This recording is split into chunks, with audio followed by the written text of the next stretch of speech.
नमस्कार। लिटकेन 2020 चैनल के इस साप्ताहिक कार्यक्रम इनसे मिलिए में आप सभी श्रोताओं का हार्दिक अभिनंदन। आज के इस अंक में हम जिनसे मुलाकात कर रहे हैं वो स्क्रीन पर आपको नजर भी आ रही हैं। स्पेन मैड्रिड से हैं आप पूजा अनिल भारवानी साधवानी, जो कि पिछले लगभग 10 वर्षों से पूजा जी मैड्रिड में स्पेन में कार्यरत हैं। हिंदी सिखाती हैं। वहाँ के स्पेन के अकेले लोगों को ही नहीं, दुनिया के लगभग 12 देशों के लोगों को भारतीय भाषा हिंदी वो सिखाती हैं और गर्व इस बात का है कि उन्होंने हिंदी को विदेशों के लोगों तक, विदेशियों तक पहुंचाने का प्रयास किया है, ये बीड़ा उठाया है। पूजा जी, आपका स्वागत आज के इस कार्यक्रम में। जी धन्यवाद। नमस्कार योगेश जी, और नमस्कार हमारे सभी श्रोताओं को भी। एक हमारी श्रृंखला हमने शुरू की है हिंदी की दशा और दिशा विदेशों में। तो जब हमें पता चला कि आप मैड्रिड में हैं, स्पेन में रह करके आप स्पेनिश में भी अनुवाद करती हैं, हिंदी में लिखती हैं, अंग्रेजी में लिखती हैं, और सबसे ज्यादा है कि आप हिंदी का शिक्षण उनको करवाती हैं। जो लोग अब हिंदी सीखना चाह रहे हैं उनको आप सिखाती हैं और आपने एक संस्था बनाई हुई है। जी बिल्कुल, मैंने अपनी संस्था एक स्थापित की है जिसका नाम है हिंदी गुरुकुल स्पेन, और इसमें बहुत से स्पेनिश लोग हैं जिन्होंने हिंदी सीखी है मुझसे। और ये 2008 में मैंने जब शुरू किया था तो एक छात्रा से कहना चाहिए शुरुआत हुई थी, और फिर धीरे धीरे लोग जुड़ते गए। और मैं जैसा साइंस में पोस्ट ग्रेजुएट हूँ तो मुझे पता नहीं था कि मैं हिंदी में कुछ काम करने वाली हूँ, लेकिन हिंदी जो है मुझे बचपन से ही बहुत प्रिय भाषा रही है, और स्कूल में भी मुझे हिंदी बहुत ज्यादा प्रिय थी, तो मैं हिंदी में बहुत कुछ लिखा करती थी। लेकिन उस जमाने में कैसा होता था कि अगर आप पढ़ाई कर रहे हैं साइंस की तो इतना उस पर ध्यान नहीं देते हैं कि आपने जो लिखा है उसका महत्व क्या है। तो जो कुछ लिखा हुआ था वो कहीं डायरियों में गुम हो गया, कहीं किताबों के साथ, पन्नों के साथ बिखर गया, तो उस सब का तो अब नामो निशान बचा नहीं है। लेकिन बाद में मुझे एहसास हुआ कि मुझे लिखना पढ़ना बहुत ज्यादा पसंद है। कहीं किसी ने सुझाव दिया कि आप हिंदी पढ़ा सकते हैं क्या यहाँ पर, तो हिंदी जैसे मेरी बहुत प्रिय भाषा रही भी है, और 2008 में मैंने ब्लॉग लिखना भी शुरू कर दिया था। तो जब किसी ने पूछा मुझसे कि हिंदी पढ़ाएंगी तो मैं काफी उत्साहित थी, और मैंने स्टार्ट किया उनके साथ हिंदी का पठन पाठन। तभी किताबें वगैरह मेरे पास कुछ थी नहीं हिंदी की यहाँ पर, लेकिन मैंने सीख रखा था, जो बचपन से मेरे पास ज्ञान था, उसके सहारे मैंने हिंदी पढ़ाना शुरू किया था।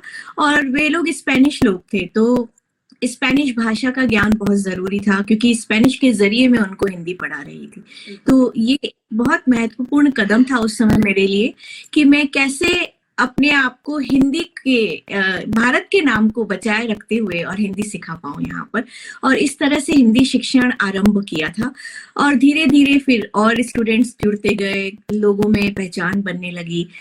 एक से दूसरे स्टूडेंट कहने लगे दूसरे लोगों को कि आपको अगर हिंदी सीखनी है तो इनसे सीखिए। तो इस तरह मेरा हिंदी का कारवां बनता गया। और अब ये कोविड की वजह से एक और खास बात हो गई कि पूरी दुनिया में हम पहुंचने लग गए, क्योंकि पहले भी मैं ऑनलाइन क्लासेस तो कर रही थी, लेकिन पूरी दुनिया में पहुंचने का इतना बड़ा ख्वाब नहीं था। लेकिन कोविड ने ये एक बहुत मौका बड़ा दिया कि पूरी दुनिया तक पहुंच गए हम। ये उसका एक एडवांटेज हम देख सकते हैं, जो आज हम बातचीत कर रही है, ये शायद कोविड पीरियड का एक एडवांटेज है कि हम लोग बिल्कुल पाए हैं। 1999 से जैसा हमें पता चल रहा है कि आप मैड्रिड में रह रहे हैं। जी बिल्कुल। 2008 से आप ये शिक्षण का काम कर रही हैं। जीव जंतुओं को पढ़ते पढ़ते, उनका स्ट्रक्चर पढ़ते हुए, उनके पूरे के क्रियाकलाप पढ़ते हुए अचानक से एक ऐसी जो साहित्यानुरागी कोई व्यक्ति हो जाए तो बिल्कुल एक अलग ही अनुभूति। ये बहुत अचानक नहीं हुआ है, क्योंकि मेरे घर में साहित्यिक माहौल था। मैंने बहुत बचपन में ही लगभग सभी प्रेमचंद का साहित्य पढ़ रखा था, शरद चंद्र साहित्य पढ़ रखा था, और इनका श्रेय जाता है मेरे पिताजी को। उनको पढ़ना बहुत पसंद था, वे स्वयं भी शिक्षक थे, तो उन्हें पढ़ना बहुत ज्यादा पसंद था, और इतना ज्यादा पसंद था कि मेरे घर में लगभग सब तरह की किताबें थी। तो जितनी साहित्यिक पुस्तकें आती थी वे सब तो थी ही, उसके अलावा टोल्स्टॉय की भी थी, जो भारतीय पुस्तकों से बाहर की हैं, अंग्रेजी में कुछ पुस्तकें हुआ करती थी, वे भी थी। तो काफ़ी साहित्य जो पढ़ने का जो अनुराग हमें मिला, जो मौका हमें मिला है, वो मेरे पिताजी के ज़रिए मिला कि उन्होंने इसको आगे बढ़ाने का, पालन-पोषण का एक तरह से ज़िम्मा उठा रखा था। तो वहाँ से और हमारे घर में एक और बात थी कि प्रतिदिन प्रति माह जो पुस्तकें आती थी, जैसे बच्चों की नंदन, चंपक, बड़ों के लिए आती थी सरिता, मनोरमा, ये सब पुस्तकें आती थी और इन सब पुस्तकों को हम नियमित पढ़ा करते थे।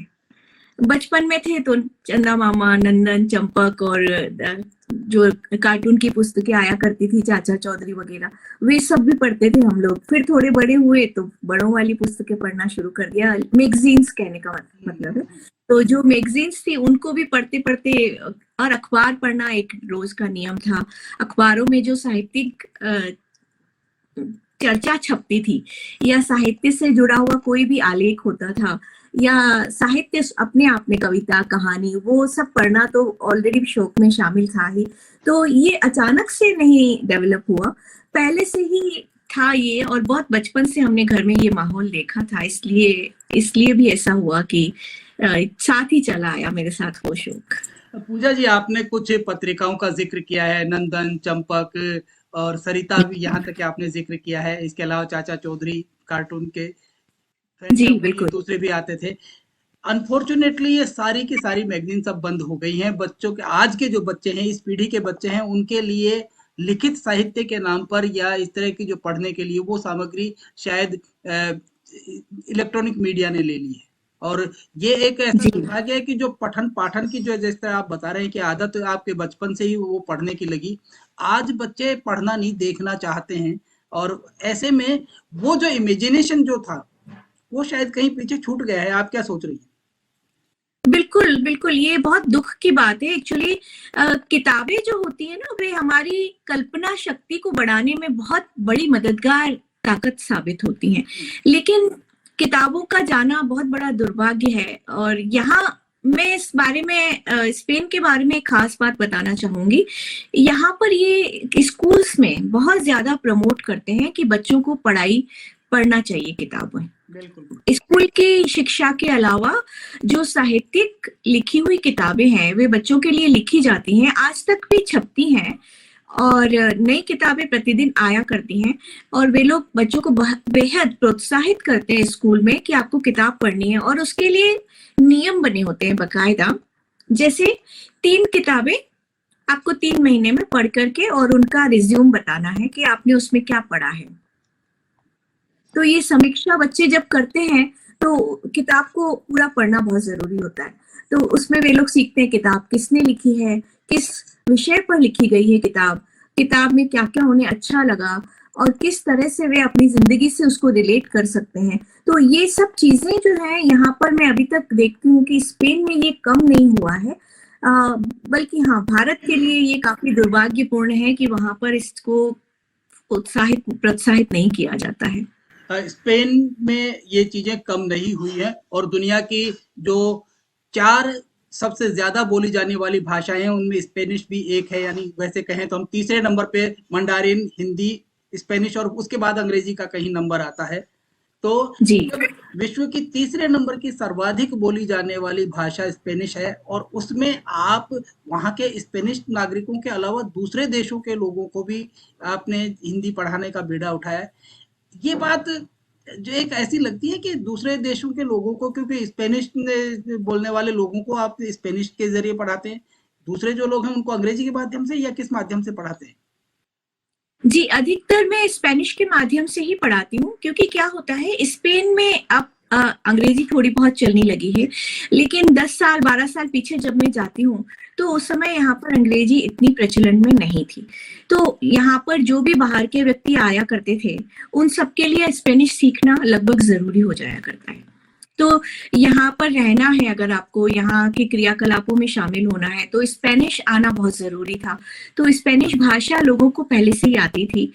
तो मैंने उन्हें स्पेनिश के ज़रिए ही हिंदी सिखाया इस वजह से। लेकिन कभी कोई एक आधा ऐसा व्यक्ति आ जाता था जो कहता कि नहीं मुझे आप अंग्रेजी के ज़रिए सिखाइए, तो फिर अंग्रेजी के ज़रिए भी। बिल्कुल, बिल्कुल। और जब स्पेनिश क्योंकि आपने भी वहाँ जाके सीखी है, यहाँ से आप सीख के नहीं गए थे जी, बिल्कुल।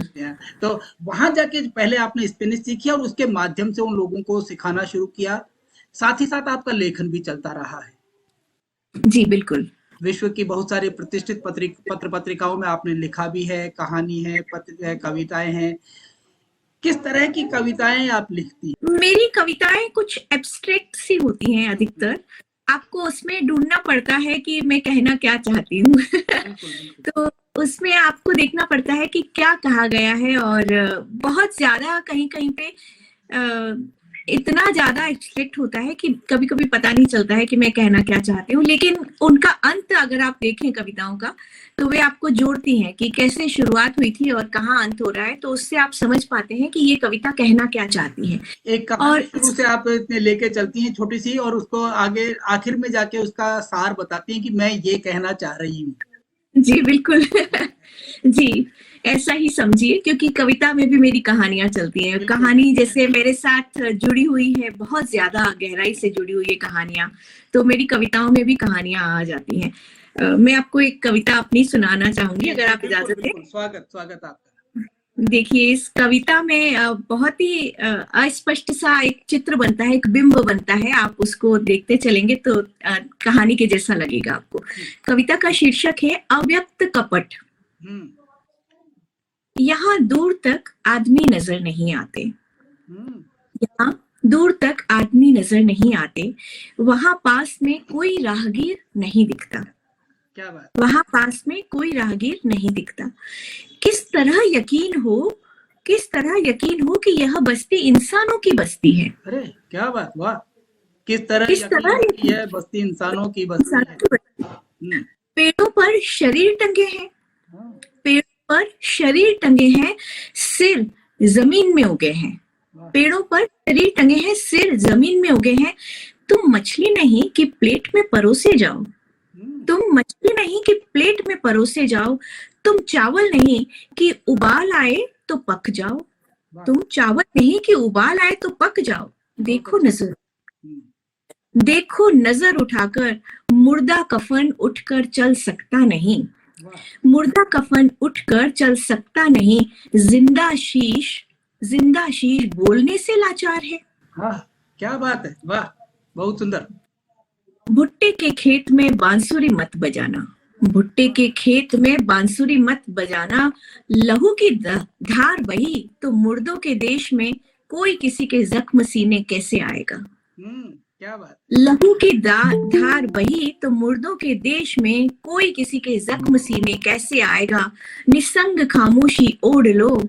निसंग खामोशी ओढ़ लो कि राजा प्रजा सबको यही पसंद है। वाह, क्या बात। और राजस्थान की धरती के लिए हम यही कहेंगे कि नहीं मिलेगा तुम्हें सागर की गहराई में या हिमालय की तराई में वो खीपोली, वो खेजड़ी के शूल, वो कैर, वो सांगरी, वो यही मिलेगा क्योंकि ये मेरा मरुस्थल थार है और मुझे इससे प्यार है।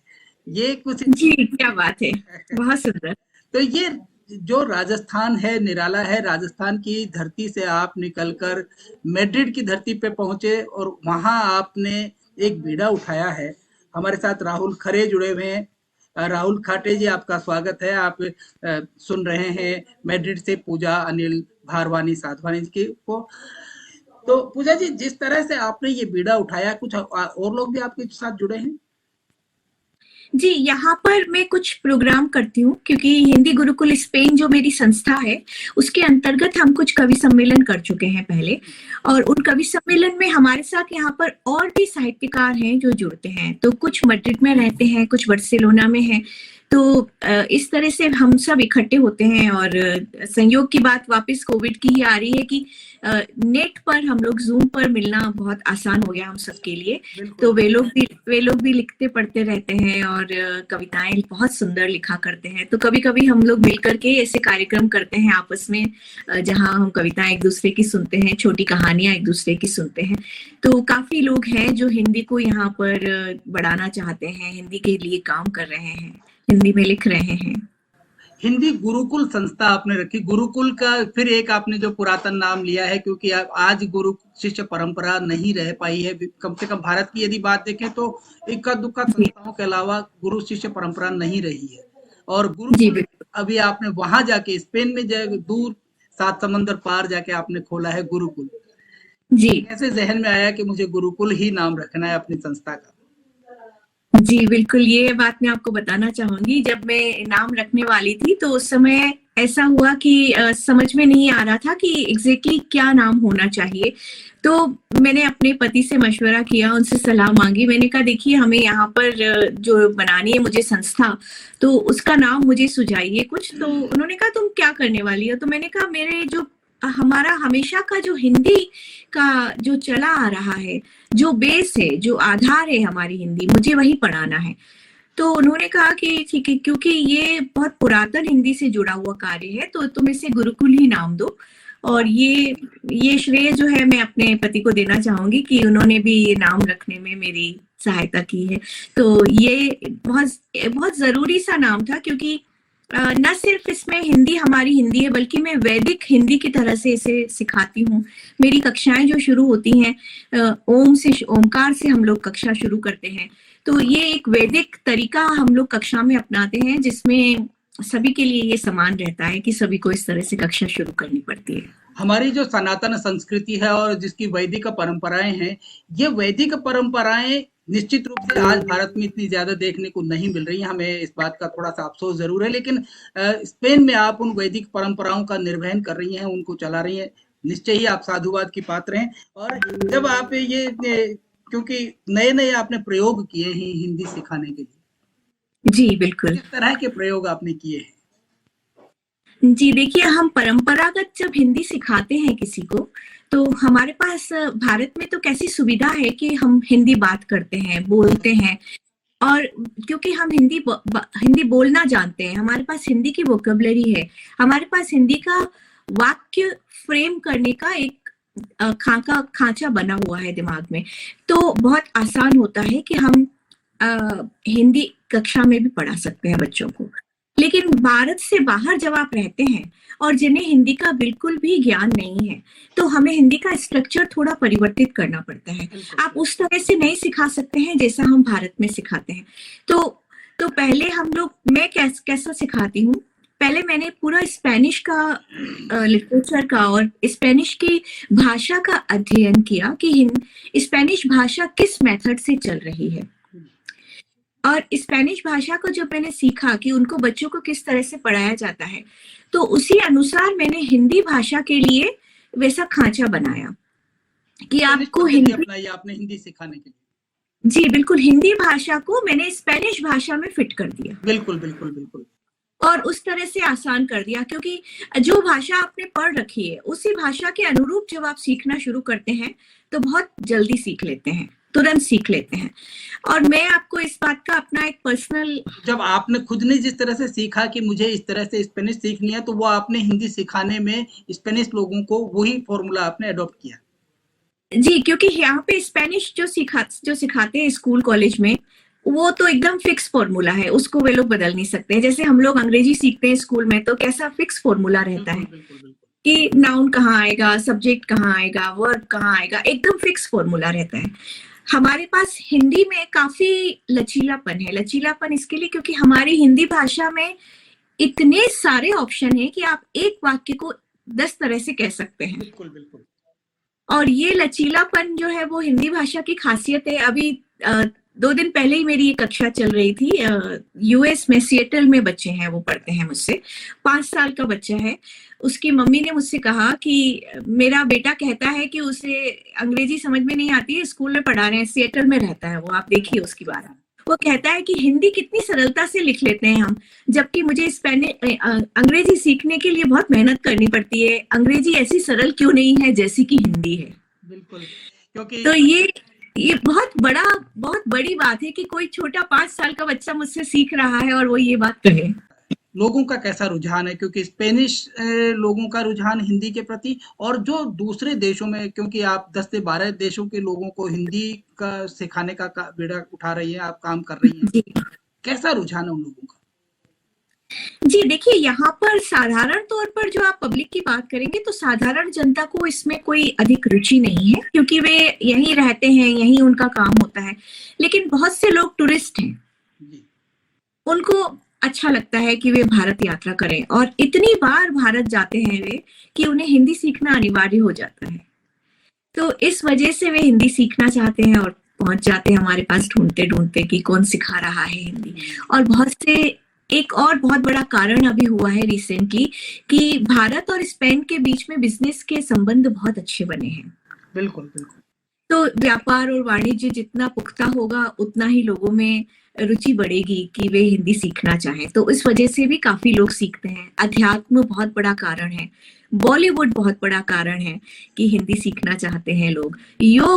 योग सीखने के पीछे बहुत बड़ा कारण है। संस्कृत एक दूसरी भाषा है जो कि उन्हें बहुत अट्रैक्ट करती है यहाँ के लोगों को।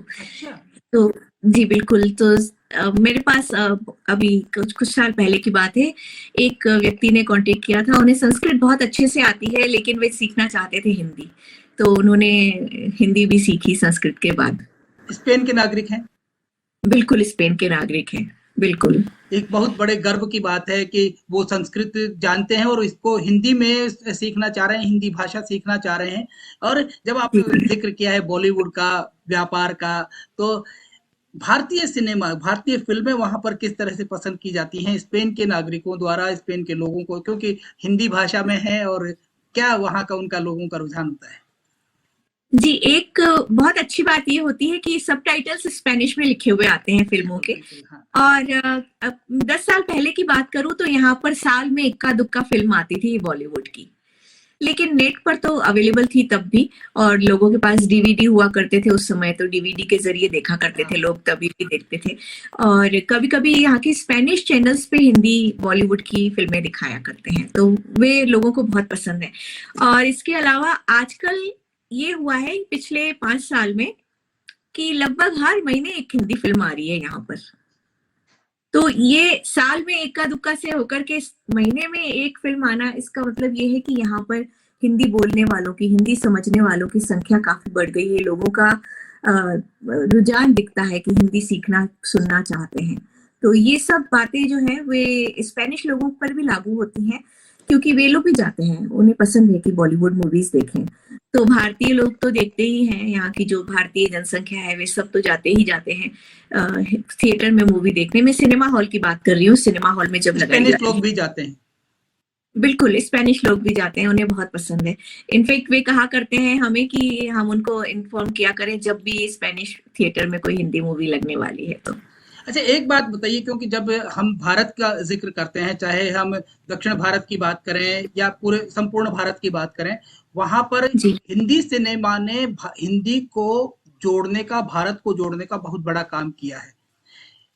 ये सिनेमा जब वैश्विक स्तर पर हम देखते हैं, तो क्योंकि अभी हम पिछले दिनों कीनिया से हम बात कर रहे थे, दुबई से बात कर रहे थे, या जैसे हमने नॉटिंघम में जया जी से बात की है, वहाँ भी हमें ये पता चला है कि वहाँ के लोग भी हिंदी से जुड़ाव रख रहे हैं और हिंदी से जुड़ना चाह रहे हैं, और उसमें सिनेमा का योगदान बहुत बड़ा है। बिल्कुल।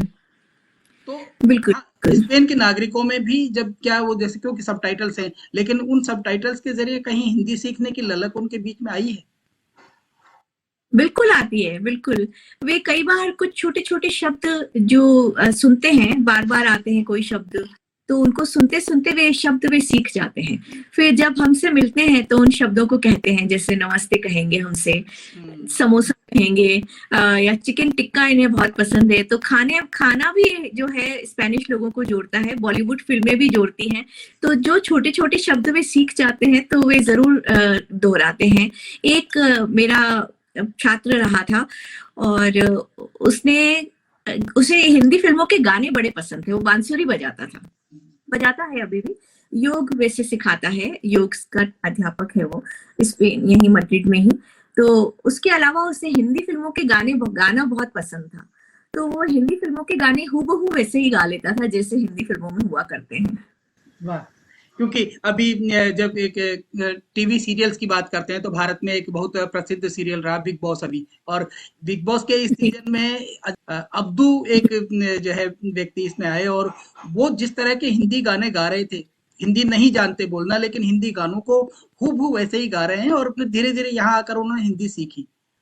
अच्छा, ये कितनी बड़ी बात है। तो एक जिस तरह से इस तरह के लोग जब सीख रहे हैं और आप बता रहे हैं कि स्पेन में वो हिंदी गाने बिल्कुल हूबहू वैसे के वैसे गाते हैं, तो ऐसे लोग हमारे लिए कहीं न कहीं हिंदी के संवाहक बन रहे हैं, हमारे लिए हिंदी के दूत बन रहे हैं। वो शायद कहीं न कहीं दूसरे लोगों को भी कैटलिस्ट का काम करते हैं कि वो दूसरे लोग उससे उनसे उत्प्रेरित होके या उनसे सीख के और कहीं न कहीं हिंदी की तरफ बढ़ें, ऐसा कुछ है? जी, बिल्कुल है, क्योंकि वे जब सीखते हैं तो वे दूसरों को भी कहते हैं कि हिंदी मैंने कहाँ से सीखी है, कितनी सीखी है। तो एक तरह से ये उत्प्रेरण तो है ही है, जैसा आप कह रहे हैं। और छोटे ग्रुप्स होते हैं ना, जब यंग होते हैं लोग, जवान रहते हैं, तो उस समय आपस में जब वे एक दूसरे से बात करते हैं तो दूसरों की भी रुचि होती है कि इसने सीख लिए, चलो मैं भी सीख के देख लेता हूँ कैसा होता है। तो उस रुचि में भी कई बार लोग सीखने आ जाते हैं कि चलो मेरे दोस्त ने सीखा है, अब मैं भी सीख लेता हूँ। तो ऐसा भी होता है कई बार। जी बिल्कुल होता है। और एक बात कही जाती है कि यदि आपको किसी को परखना है, आपको किसी की मित्रता देखनी है या उसका, तो उसके घर में यदि आप खाना खाते हैं तो वो उस खाने के ज़रिए आप पूरे मन में उतर जाते हैं। भारतीय खाना जी और स्पेन का खाना कैसा है? क्योंकि आपने खाने का ज़िक्र किया है तो हम सांस्कृतिक परिवेश को भी जानना चाहेंगे। जी, बिल्कुल। मैं बताना चाहूँगी कि यहाँ पे तो अधिकतर मांसाहारी भोजन प्रचलित है। लेकिन क्योंकि वे लोग जो भारत से जुड़े हुए हैं, वे लोग जो भारत के खाने को पसंद करते हैं, तो उन्हें शाकाहारी भोजन भी बहुत पसंद आता है। तो यहाँ का भोजन में मुख्य तौर पर मछली रहती है, मुर्गा रहता है, और यहाँ पे जो दूसरे हैं, दूसरे तरीके के काफ़ी मांसाहारी व्यंजन हैं, वे सब यहाँ पे बेहद प्रचलित हैं। और एक चीज़ जो मुख्य तौर पे मुझे बहुत अच्छी लगती है यहाँ के भोजन की बात, वो ये है कि ये लोग प्रतिदिन नया बना हुआ भोजन खाते हैं। भारत में कैसा ना, हम लोग प्रतिदिन बनाते हैं सब्जी, रोटी, चावल, और यहाँ पर भी ये लोगों का यही नियम है कि प्रतिदिन जाएंगे, प्रतिदिन नया फ्रेश खाना बाहर से कच्चा लेकर के आते हैं और घर में पकाते हैं, और प्रतिदिन का बना हुआ हर दिन का ताजा खाना खाते हैं। बर्गर, पिज्जा वगैरह की जो संस्कृति है वो अब यहाँ पर आई है बाहर से, लेकिन मुख्य तौर पर जो यहाँ का भोजन है उसमें यही है कि वे लोग प्रतिदिन का भोजन नया बनाया हुआ, पकाया हुआ खाते हैं। चावल ज़्यादा खाए जाते हैं वैश्विक भोजन? नहीं, चावल से ज्यादा यहाँ पर ब्रेड चलती है, फ्रेंच ब्रेड जिस। French bread. जी जी बिल्कुल। एक बात और है, क्योंकि भारतीय खाने में मसाले बहुत ज़्यादा होते हैं, मेक्सिकन खाने में मसाले ज़्यादा होते हैं, लेकिन स्पेनिश खाने में मैं समझता हूँ शायद मसाले कम होते हैं। बिल्कुल, यहाँ पे मसाले कम रहती हैं और फ्रेश हर्ब्स जो होती हैं वे अधिक होती हैं। बिल्कुल। यदि हम हेल्थ इंडेक्स को देखें तो स्पेन के नागरिकों का हेल्थ इंडेक्स भारत से कहीं बहुत ज़्यादा ऊपर है, और ये शायद इसलिए है कि वो रोज़ाना ताज़ा खाना खाते हैं, फ्रीज़ किया हुआ खाना नहीं खाते हैं किसी भी जी तरह। नहीं। हमारे यहाँ पर भोजन की पूजा की जाती है। हम यदि, क्योंकि आप वैदिक तरीके से उनको हिंदी समझाने का प्रयास करते हैं, ओम के साथ में आप करते हैं। भोजन को हम देव के रूप में पहले उसकी पूजा आराधना करते थे भारत में, अब तो खैर ये संस्कृति धीरे-धीरे लोप होती जा रही है। वहाँ के नागरिकों में भोजन को लेकर के किस तरह का व्यवहार देखा जाता है? मैंने बहुत पुराने यहाँ के जो बुजुर्ग हैं, जो उनके साथ भी मैंने भोजन किया हुआ है, तो उनमें एक तरह से कृतज्ञ भावना है। जो जब वे भोजन रिसीव करते हैं तो टेबल पर बैठने के साथ ही वे भी धन्यवाद कहते हैं कि हमें आज का भोजन प्राप्त हुआ है, तो धन्यवाद, ईश्वर को, प्रभु को धन्यवाद है। लेकिन नई पीढ़ी में जो है ये बात धीरे धीरे गुम होती जा रही है। वे लोग इतना इस बात पे ध्यान नहीं देते हैं, और जाहिर सी बात है कि वे लोग बाहर जब निकलते हैं, कहीं बाहर जाके, रेस्टोरेंट की संस्कृति बहुत ज्यादा बढ़ गई है, तो बाहर जाके खाते हैं, तो ये सब तरीके की चीजें वहां नहीं हो सकती हैं। लेकिन घर में हाँ, उनके जो बड़े बुजुर्ग हैं वे बच्चों को सिखाते भी हैं कि जब भोजन सामने आए तो आप उसे धन्यवाद कहिए कि आपको भोजन प्राप्त हुआ है। आप स्पेनिश में भी लिखती हैं, हिंदी में भी लिखती हैं। जी बिल्कुल।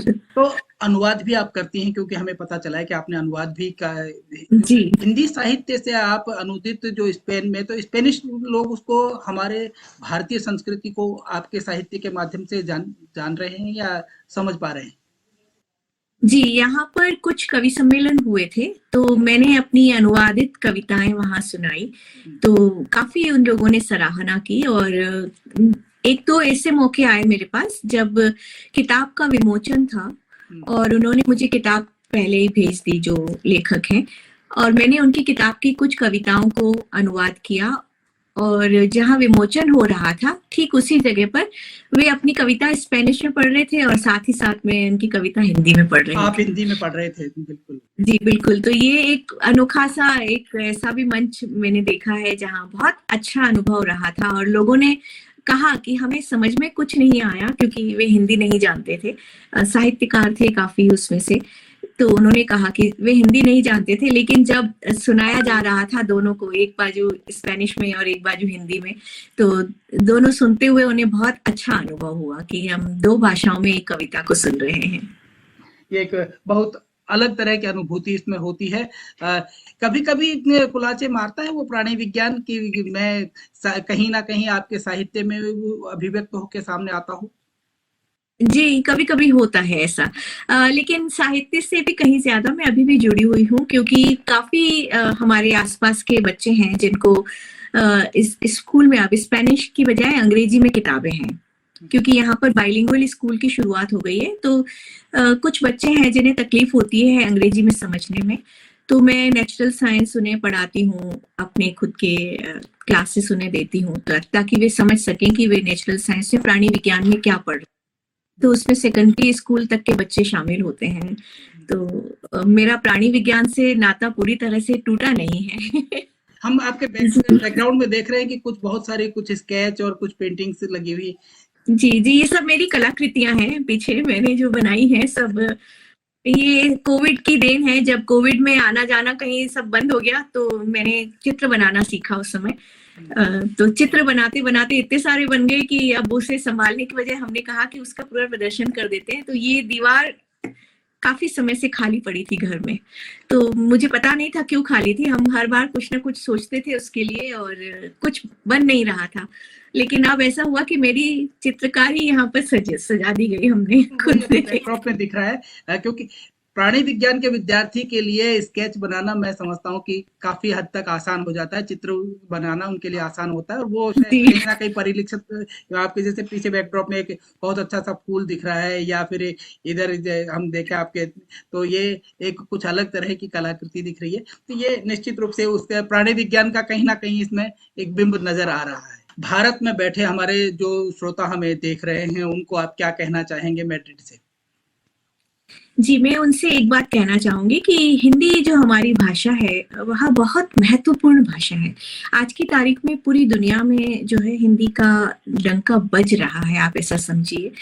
और घर में अगर आप हिंदी में बात करने में हिचकते हैं या बाहर कहीं निकल करके आपको डर लगता है कि हिंदी में बात करने से शर्मिंदा होंगे, तो आप इस झिझक को छोड़िए, इस शर्मिंदगी को भूल जाइए और बिल्कुल बाकायदा हिंदी में बात कीजिए।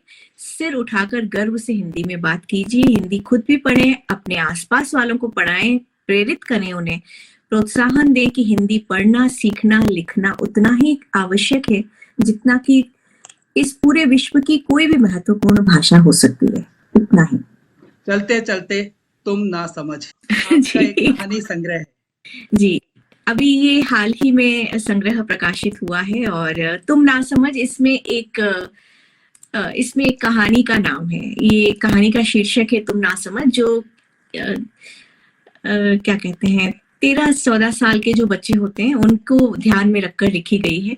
तो इस उम्र के बच्चे किस तरीके की नादानियां करते हैं और जब उन नादानियों को बड़े लोग जो हैं, बुजुर्ग उनसे जो हैं, उनको बड़े बुजुर्ग लोग उनको किस तरह से समझ पाते हैं, लेकिन उस समझ के बीच में जो है कहीं एक तार ऐसा है जो टूट जाता है। बिल्कुल बिल्कुल। और उस तार टूटे हुए को तुम ना समझ मैंने ये शीर्षक दिया है, क्योंकि बड़ा कहता है कि बच्चे को कि तुम ना समझो, और बच्चा 13 साल का जो है वो बड़े को कहता है कि नहीं मैं सही कह रहा हूँ, तुम ना समझो। तो ये टूटा हुआ जो बीच का तार है, इसे ये नाम दिया है तुम ना समझ।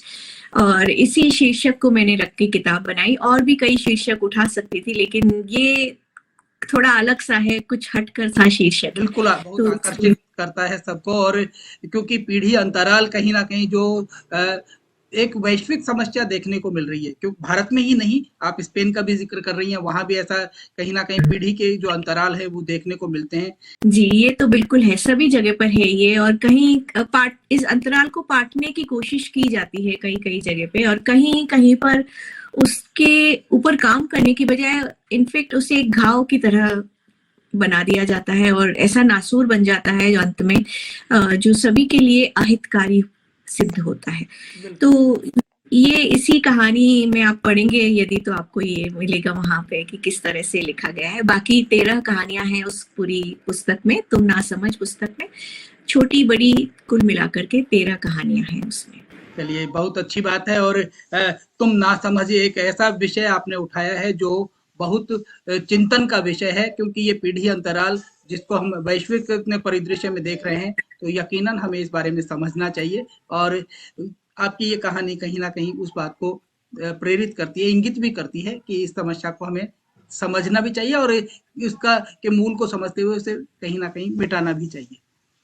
बिल्कुल, बिल्कुल सही बात कही आपने कि हम जब तक हम उसके ऊपर काम नहीं करेंगे तब तक उसकी तह तक नहीं पहुंच पाएंगे, और तह तक नहीं पहुंचेंगे तो उसे मिटा नहीं पाएंगे, समस्या वहीं की वहीं बनी रहेगी, और सभी के लिए ये मुश्किल ही होगा कि उसे फिर आगे जैसे सीधा हम कहते हैं बच्चे बिगड़ गए हैं, लेकिन बच्चे बिगड़े हुए नहीं होते हैं, बच्चों को बिगाड़ने में कहीं कहीं बड़ों का भी योगदान होता है। इस बात को इस कहानी के जरिए भी हम समझ पाएंगे।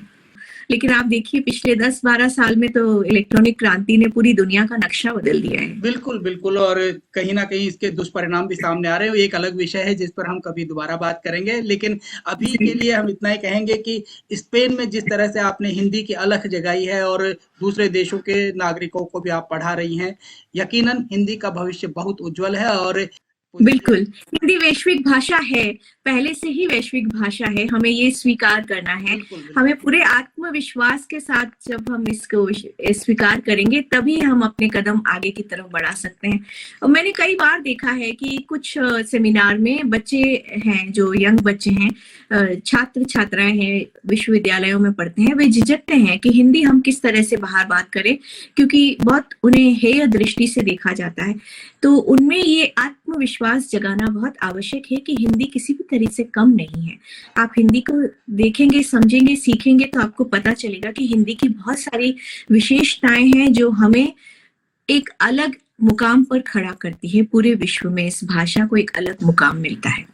यकीनन हिंदी जो है वैश्विक भाषा है, क्योंकि विश्व में दूसरे नंबर की सबसे सर्वाधिक बोली जाने वाली भाषा है। इसमें हमें गर्व है। और पूजा जी, आज की हम क्योंकि एक समय की सीमा होती है, इसको आज यही विराम देंगे बातचीत को। आपकी कविताएं अगले अंक में फिर दोबारा आपसे कभी सुनेंगे। जी बिल्कुल जी, आपका बहुत बहुत धन्यवाद जो आज हमारे लिए आपने इतने समय निकाला, इतनी बातचीत की।